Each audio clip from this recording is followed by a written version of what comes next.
BC ఉద్యోగులకు ప్రమోషన్‌లో రిజర్వేషన్‌లు కల్పించాలని రాజ్యసభ సభ్యుడు ఆర్. కృష్ణ అయితే డిమాండ్ అయితే చేశారు.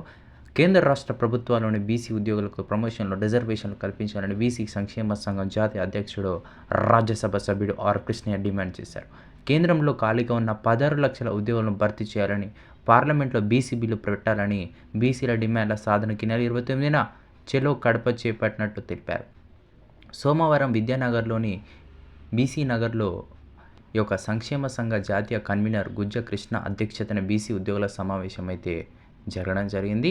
ఈ సందర్భంగా ఆర్. కృష్ణయ్య మాట్లాడుతూ బీసీ ఉద్యోగులకు ప్రమోషన్లు ఇవ్వడానికి చట్టపరమైన, రాజ్యాంగపరమైన, న్యాయపరమైన అవరోధాలు, అడ్డంకులు ఏమీ లేవని పేర్కొన్నారు. రాజ్యాంగబద్ధమైన మండల్ కమిషన్ బీసీ ఉద్యోగులకు ప్రమోషన్లో రిజర్వేషన్ పెట్టాలని సిఫార్సు చేసిన గత ప్రభుత్వాలు పట్టించుకోలేదని మండిపడ్డారు. మరి ఈ కార్యక్రమంలో బీసీ నేతలు వీరభద్రయ్య, రామచంద్రారు, కార్యక్రమంలో బీసీ నేతలు వీరభద్రయ్య, రామకృష్ణ, శ్రీహరి, నీల వెంకటేష్, రాజ్కుమార్, ఉదయ నేత, నాగుల శ్రీనివాస్, జయంతి రెడ్డి తదితరులు అయితే పాల్గొనడం జరిగింది.